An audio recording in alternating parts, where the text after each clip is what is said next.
chers téléspectateurs de GGTV, Gloire en Gloire Télévision, merci de votre fidélité sur notre chaîne, mais aussi notre émission Actualité Lelo, émission Oyo, et ça, la tour d'horizon, il y a Actualité Namboka Nabiso, la République démocratique du Congo, le seul pays où on a PCBCP Otolingi tant. Nous aurons beaucoup de points à aborder au cours de cette émission, si le temps nous le permet, bien sûr. Parce que vous savez très bien que l'actualité est abondante dans le Nabiso.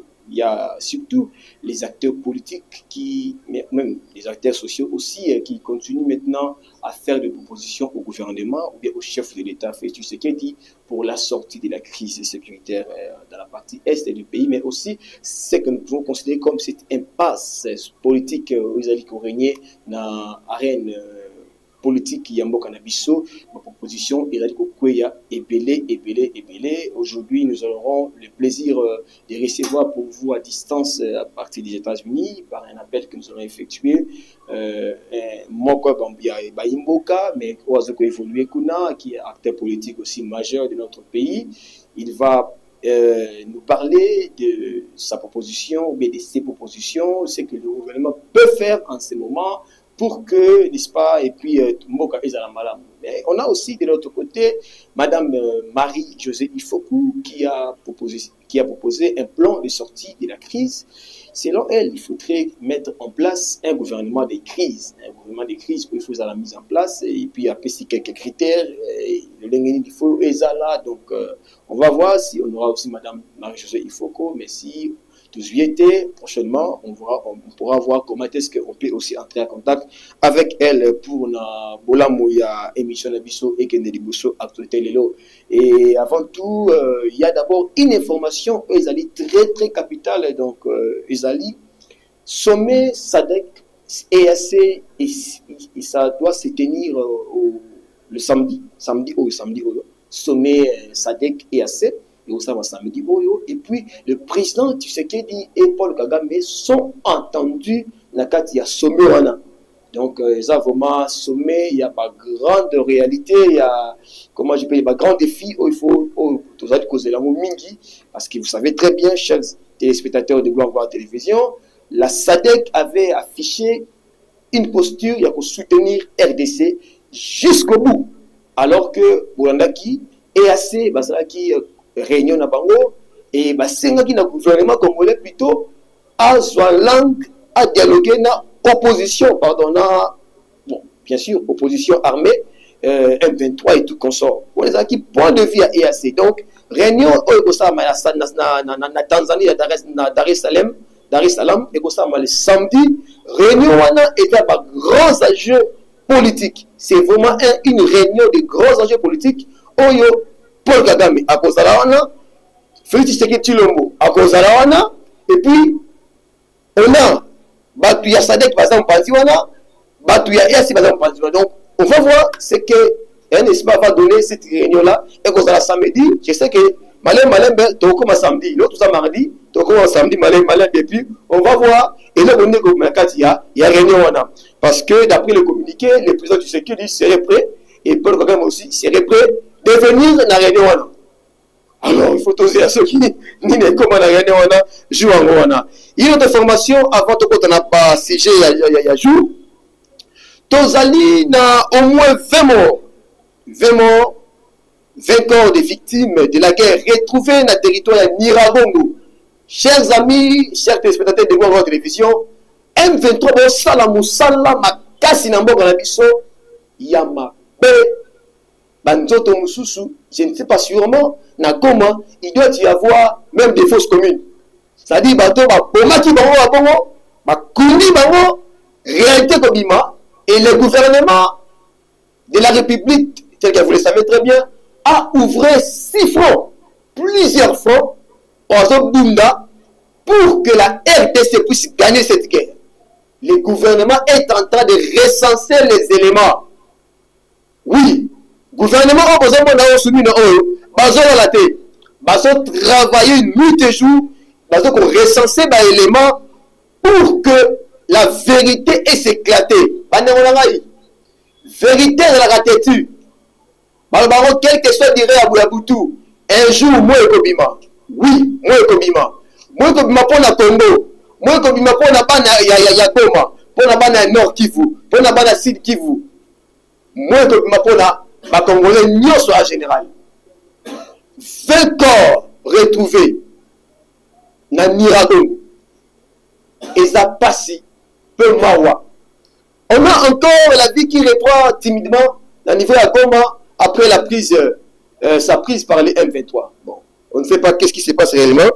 Mais au niveau Kuna, bon, voyons voir. Parce que au Kitomata, on a dit ça, Congolais, on a posé la vie. On a posé la vie. S'il y aura peut-être des stratégies que le gouvernement pourra mener sur place, mais sur le terrain, pour déloger l'ennemi, le paisible citoyen, les citoyens victimes doivent être épargnés. Donc, il faut qu'il y ait une vie. Quand même, malgré la présence, il y a la rebelle Obaza Kuna. Bande Konangaï, une autre information, avant de compter 6 à jour, puisque le bien marmé belé. Bolanda qui a de Konabiso, paix à son âme, Patrick Adoni ndeko Patrick Adoni kuna Lubumbashi ndakila na lelo egangi. Oui, très bien que non bakangaki. La police a dit qu'il la met sur présumé à l'époque, présumé auteur, il y a Liwanayi. Lelo baza condamné à mort. 8 personnes sont condamnées à mort. Le sang de Patrick Adoni Noumi et Gangi Lelo Babouone baza condamné à mort.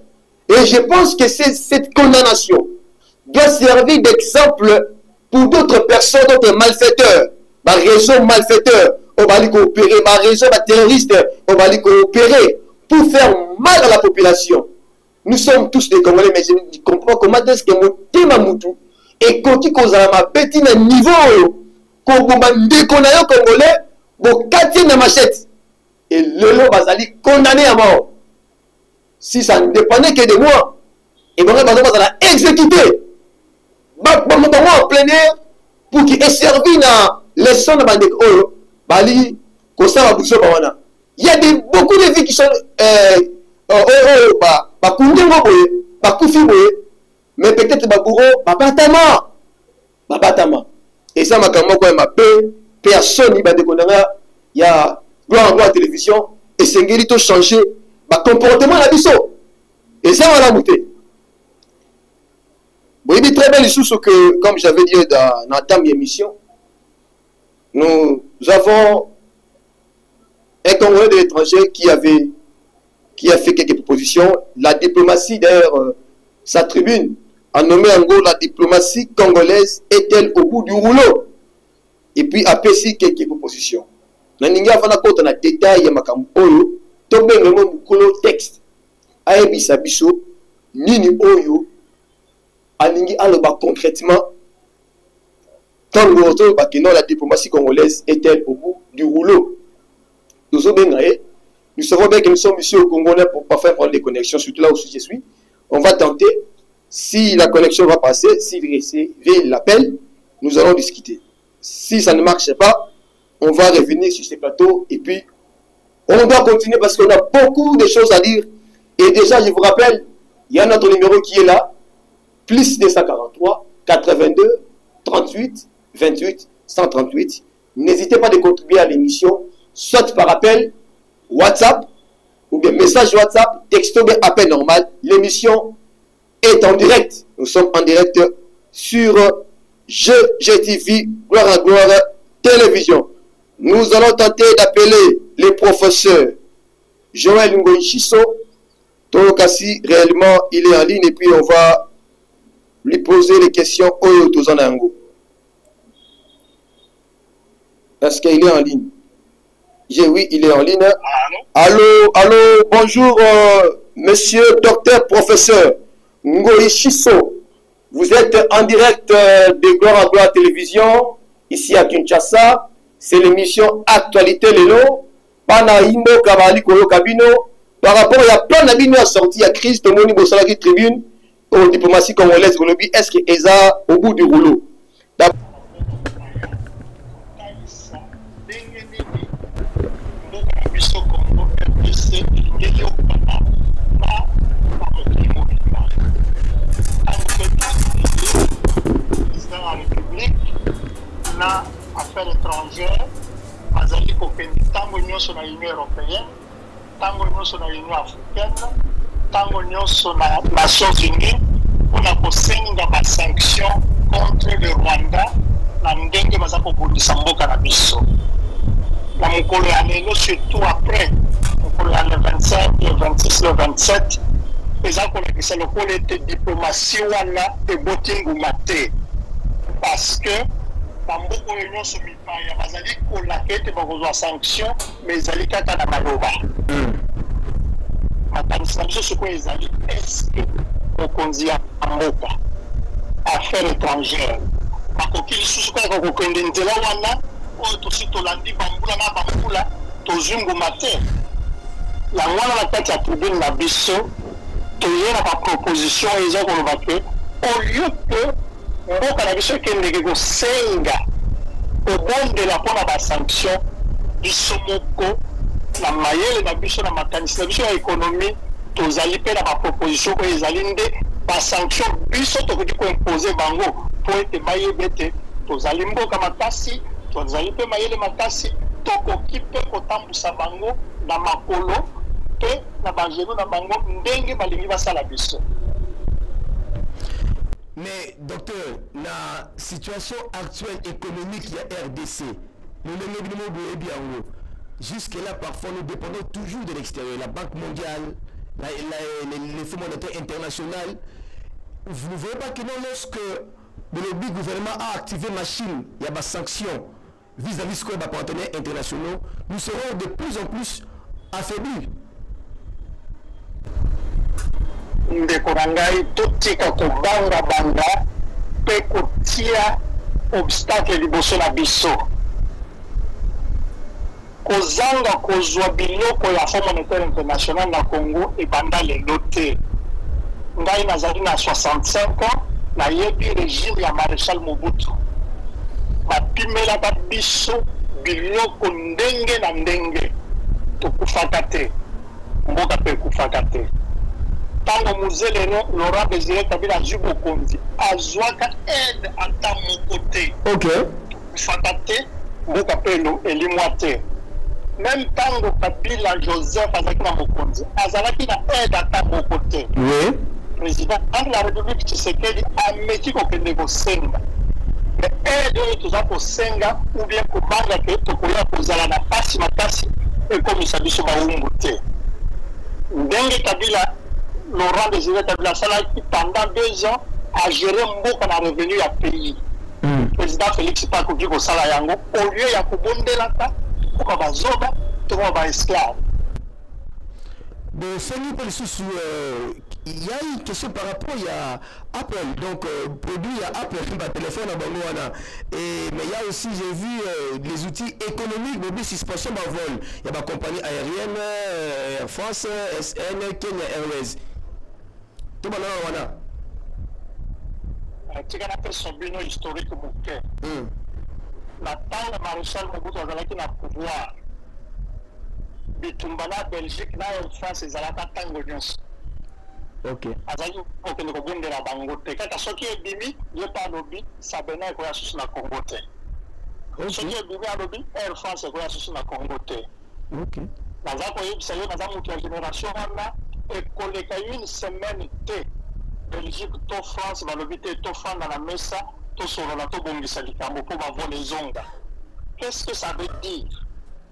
Que badepandaka te na bavolo oyo baza kosala na mboka na biso. Soki tolobi ete bavolo wana ya lisusu te,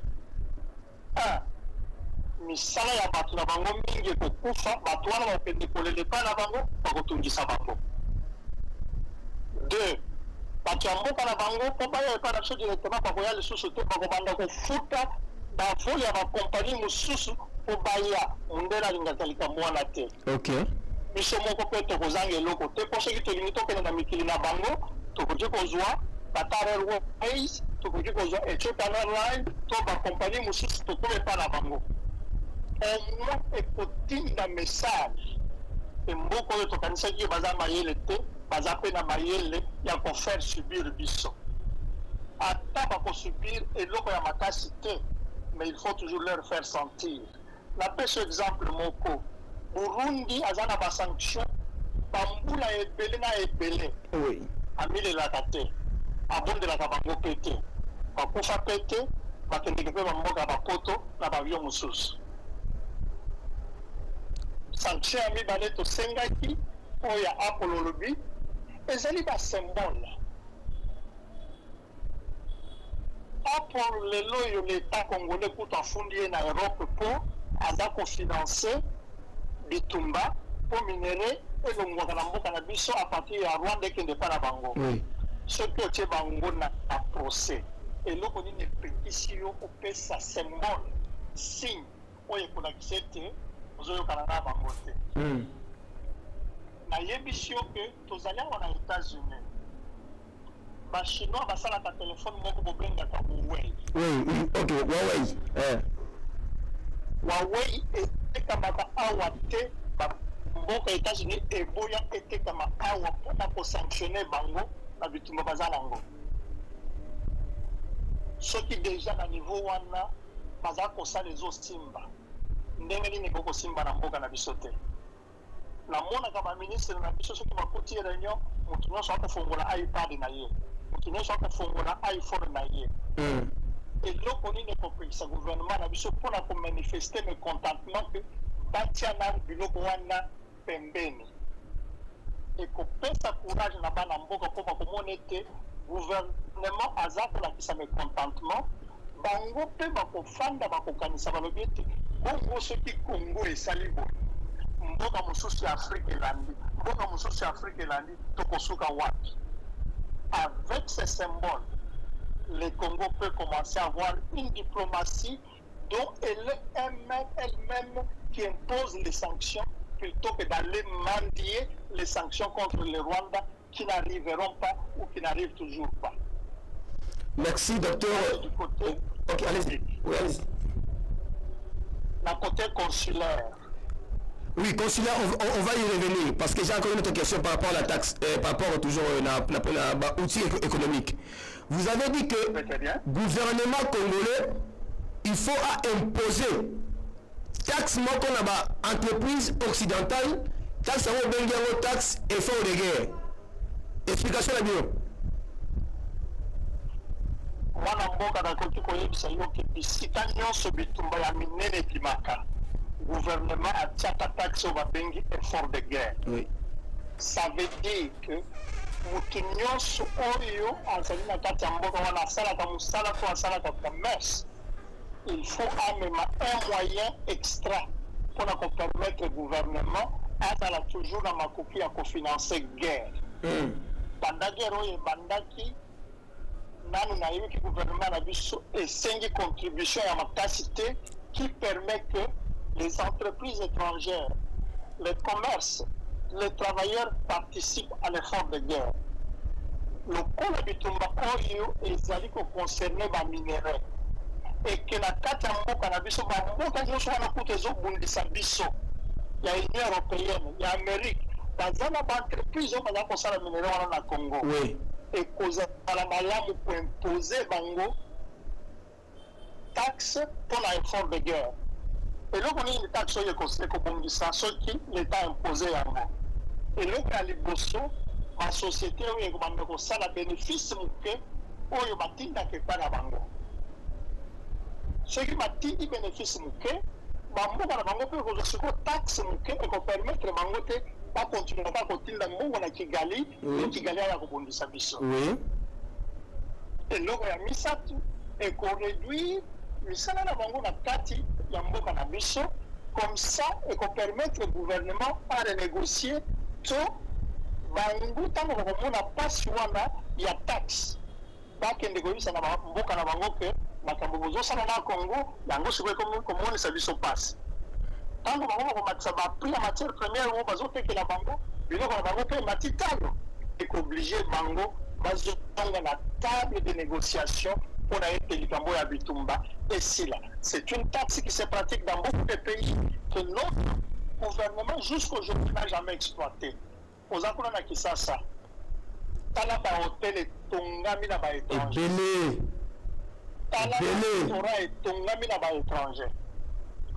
Pourtant, pour passer la ba investissement nyoswana, gouvernement na biso a perçu bango réduction ya ba taxe. Oui. Il y a makasi penza. Ce qui réduit d'ailleurs la possibilité pour notre gouvernement d'avoir l'argent et financer la guerre. Pourquoi pas revenir sur cela et dire,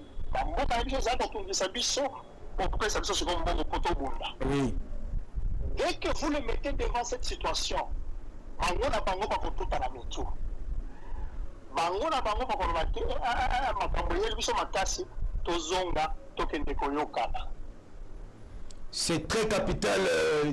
Docteur, restez avec nous, chers téléspectateurs de Global Télévision. Vous suivez. Vous voyez que le parmi les mesures où ils ont marqué dans la dernière réunion, il y a conseil des ministres, c'est ça le 31 janvier. Il y a les pauvres fonctionnaires de l'État handicapés. Ça dit cette année ici, ils ne seront pas mécanisés. Bon, si jamais Gagnon et Makamukune est amélioré la raté, on ne sait pas ce que vous bâtissez 2027 ou comment. Mais je crois qu'une telle initiative imposée dans l'entreprise occidentale, dans un hôtel et belé, au lieu par exemple au Qatar, au moins il y a des fonctionnaires mécanisés, au moins on peut retrouver aussi dans Bango. Allô? Allô? Oui, alors docteur. Donc nous pouvons maintenant arriver à l'outil consulaire. Dans l'outil consulaire, par exemple la fermeture, il y a espace Schengen. Et puis bon, rappelez avant Nathan Kabila, quand il avait fermé ça, et puis c'est avec Tshisekedi qu'on a arrivé. Très très bien. Aux Zongisina Mouken, la période du président Joseph Kabila. Toyebaka teke kokanga maison Schengen et pour les lisaba bindele. Oh. Toyebaka te. Ok.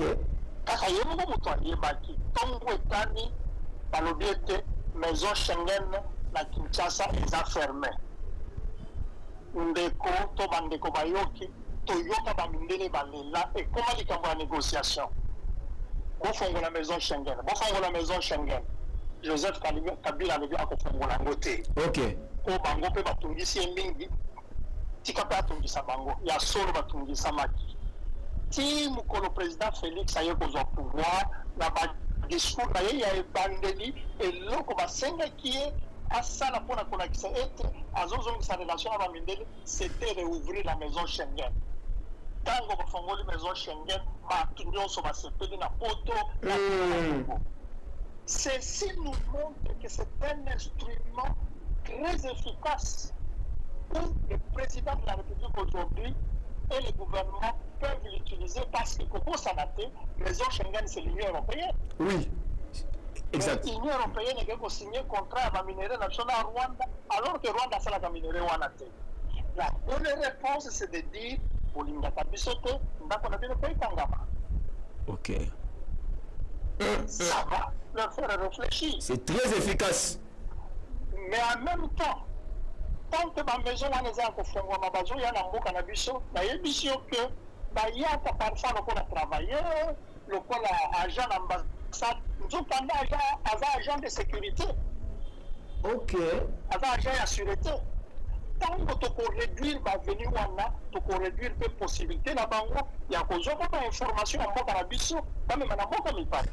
Ok. Donc, je veux dire, en tant que spécialiste de matière diplomatique et du commerce international, notre gouvernement a des leviers très forts qu'il peut utiliser. Cependant, à côté de ça, la monde a mis ça dans l'émission où on a ça la taxe, kanga ba vol, kanga maison Schengen, tout ça est à côté. À côté de bana yamboka, ba universitaire, ba expert. Pour le moment, comme il va regardez le pour, regardez le contre, oui. Comment vous pouvez le faire. Awande na lingi na pesa remarque moko na kati yambo kanabiso eba andakala ezala kamala muté une très grande disconnexion entre les gouvernements et les universités. Ok. Une grande disconnexion entre le monde intellectuel et les ministres. Alors que c'est eux qui aident à faire des réflexions. Ok. Maintenant, pour cannabis, ceux qui vont faire réflexion, à quelque chose de lobi lobi, on les dit que Mundé a une communauté, lobi lobi, on les dit que Mundé a salé Biseboy. Mais en faisant le travail que vous lui avez demandé, il a en même temps pris votre secret. Tandis que l'université n'a pas de cannabis et qu'on a déjà une manière de les former avec leur patriotisme, avec la compréhension de la situation, bah, côté copé ce gouvernement maïel. Tout s'inquiète, dans les réseaux, il y a pas sur tout ça, gouvernement a zone de la connexion à l'université, connexion à la professeur, connexion à la diaspora, tout le monde a biso, tout le monde a beaucoup tokoki kopesa mayele ekoki tokokoma lokona bagent de sécurité ya mboka na biso pour les aider à donner les informations qui permettent que parfois le gouvernement prenne des décisions qui ne sont pas risquées mais qui sont efficaces. Merci. Mais il y a encore les outils culturels. J'aimerais d'abord lire un peu un extrait parce que j'aimerais vraiment d'abord le lire en français. Vous allez revenir vous expliquer maintenant en lingala pour que Banambo Bayoka. Outils culturels, c'est encore efficace. Vous dites une dernière sanction que je propose est la mise sous tension des écoles françaises et belges sous la direction du ministère de l'Enseignement, d'y affecter les enseignants congolais et d'y insérer l'histoire de la RDC, spécialement les brutalités de la colonisation et les ingérences de leur gouvernement dans la marche politique de la RDC. Les objectifs de cette démarche sont d'une part de faire passer un message clair aux nations et aux institutions qui refusent de sanctionner le Rwanda que leurs intérêts sont toujours menacés en RDC tant qu'elles ne commandent pas ces pays par des actes concrets. Oui. Merci beaucoup, Mme Mboka. Tango, Mboka kanisa kama sanction, ils ont la qualité contactée. Oui. Yo koko pimela ngai na kati ya sanction na yo lobi obatisi batari na 25% nga na l'occuper place oyo ekosua yo. Ok. Donc la sanction ezali lokola ozobeta na makofi. Oui. Mais yo ozopona epai ekosua ye makasi. Ok. Cette proposition parfois semble être inutile. Mais imaginez que moi na mundela za na kati ya Congo, moi na Belge, moi na français. Ok. Oyo atangisa kaka na bandeko na yo lobi lelo te congolais mutu abando tangisa yo ekosuwa ye suka na motema olobi na ye programme d'enseignement na yo ekouta lisusu Belgique te po ekole no eza na kati ya Congo ekobanda kouta sikoyo na ministère de l'éducation nationale ekosuwa ye somo lokola kufa mais à la fin okoyebisa ye soki tobongisi likambo ya makambo ya bituma ya Rwanda tobongisi mpe likambo wana mais en attendant kanga ekole na yo natinde na yo baprofesseur na biso ya ekole ya Kitambo to ekole ya Masina to ekole ya kuna na wapi na Kisenso okamati kaka bango wana balataka sapatu malamu te ana elamba ya malamu te aye po atangisa bango ntango akotelema na porte balbi akokota te pololi na bango bino mpe bokokota te. Donc ça va créer des moments où les enfants ne vont pas étudier. Et quand cela arrive, ils vont renvoyer le message chez eux pour dire écoutez, Bitumba est une proportion sous. Voilà comment les sanctions se préparent. Ce n'est pas toujours que vous prenez celle qui est forte, mais vous choisissez là où ça fera mal. Donc, vous avez mais vous avez calculé, il y a bêtise dans mon mais vous avez dans zone. Merci.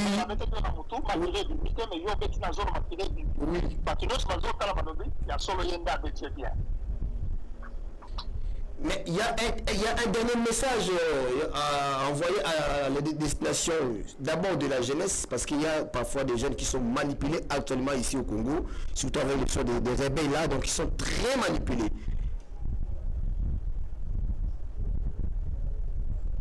Le message que nous envoyons à la jeunesse est le suivant. tala likambo ekoti na kati ya bitumba oyo nanga toyebi lokola congolais, n'est-ce pas? Mais ake kosangana na nani? Na Rwandais. Na Rwandais. Tozonga quelques années derrière. Kabila père azalaki nani? Congolais 100%, patriote. Mais pour abundisa régime wana tendeki kozwa banani? Toujours les Rwandais. Rwandais. Kala pasi toza nango lelo. Ebandi na ntango wana ntango bokosepela ye te oyo bome koyi nanga asali boye, il faut aller au-delà de cette manipulation. Oui. Ce qui olobi lelo ke toboyi gouvernement oyo baza kosala malamu te, mais pour le moment c'est eux qui commandent la guerre. Au lieu que tosalisa bango babundisa monguna, olingi sikoyo abundisa monguna et puis abundisa manipulation na kati ya mboka. C'est une distraction inutile. Cependant, nous savons que si nous donnons l'occasion au gouvernement de gagner cette guerre, nous rentrerons nous asseoir à table en tant que peuple pour dire que bon, à ce biso pe na biso to bombisa, makambo mususu pe bosala ki tozo sepela na ngote. Bosololi en tant que banamboka. Je ne vois pas comment une famille en difficulté accepte que moi l'ami Baleto Misato va la manipuler par les voisins, pas comme Robondisa Katanaye, au lieu de s'asseoir en réunion avec ses parents pour trouver la solution. Donc, cause à la manipuler, c'est faire la guerre en interne, Oyo et Kosa de solution à temps pété. Voilà ce que je peux dire à la jeunesse. Pour l'andamibé ko ya mboka ndenge ezali kopesama. Mabe ya biso tokolbango na kati na biso. Mais vouloir qu'un étranger, sous n'importe quelle forme, aya kolakisa biso ou bien imposer biso un leader congolais, ça c'est inadmissible. Et ça ne doit pas être le cas dans nos têtes. C'est pourquoi nous supportons l'appel du président où il y a ça dans le meeting passé. Oui. Unissons-nous. Mobutu alobaka tozala liboke moko. Parce que l'intégrité territoriale du pays, l'unité congolaise ne se négocie pas. Elle ne peut pas être confiée à un étranger pour nous le donner. Merci beaucoup, docteur Chisso. Je suis obligé maintenant de raccrocher. Merci, excellent après-midi. Je ne sais pas si vous avez, il fait quelle heure là-bas chez vous. Donc, merci beaucoup d'avoir répondu à notre question. À nos questions. Merci beaucoup pour l'invitation sur votre chaîne. J'en suis ravi. Merci. Voilà, chers amis, chers téléspectateurs de Gloire Télévision. Donc, vous venez de suivre là. Mon amboka, docteur Joël Chisso à partir à Libanda. Bon, c'est un peu moi bref, moi briefing, il y a un soir parce que nous sommes maintenant à la fin, temps et Kemingi a proposé, a possible de proposer en tant que nous sommes, donc il peut aussi faire des propositions au gouvernement, au chef de l'État, parce que ils ont agressé, bien sûr, on est en guerre ou pas, bon, disons le pays agressé. Alors, tu peux aussi faire des propositions, mais la proposition de mon et Ming est vraiment très drastique, ou surtout, Aliko Senga, na gouvernement, a Kanga Union Européenne, a fini Union Européenne, a touché l'intérêt de l'Union Européenne. Surtout, la taxe, il y a effort de guerre. La taxe, il y a effort de guerre. Gouvernement congolais peut aujourd'hui imposer na entreprise occidentale. Une entreprise de belé à Nambo bazana ba hôtel et belé à Nambo bazana ba hôpitaux et belé à Nambo gouvernement a imposé bango ba pesa une contribution taxe euro donc c'est ça bengi yango effort de guerre ba on pesa mbongo wana to koza mbongo wana et que soutenir ba de la biso na bazana est ba ko souffrir ba militaire bazimi bazokufa makila exacte il faut que soit makila il faut que pesa makila population est ya Goma bali ko souffrir il y a beaucoup de choses à faire et là on soit 5 ans ali fermeture il y a espace maison Schengen espace donc maison Schengen bakangango abi et salamaka na ta kabila Et tant que Kabila Saraki en Union européenne, comme qui le roi Moutou a boussi Mongo. Tant que Fatia a bonde Fati, Fatia Fongola Kiamo. À Saint-Touro, parce que l'Union européenne, depuis, je crois, février 2024, a signé un accord avec un partenariat avec le Rwanda pour l'exportation de minéraux stratégiques et critiques. Rwanda a fabriqué des minéraux. Bino besoin de West Micro, même Marine Le Pen, française, a le Belakango. A le Belakango, ont critiqué l'Union européenne, de son, ça qui est en Rwanda.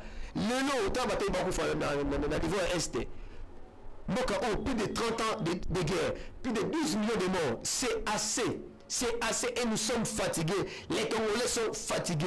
L'État congolais, il faut attendre l'Union européenne, n'a d'intérêt. À chers amis, c'est quelque chose de très important. On a très bien. Donc, merci. Je vous retrouve très prochainement pour d'autres numéros. Vu le temps, je n'ai pas eu le temps. Il y a quoi aborder plan de sortie et crise. Madame Marie-Josée, il faut qu'on ait vous poser. Mais prochainement, je crois que nous pouvons revenir sur ça. Merci, chers amis.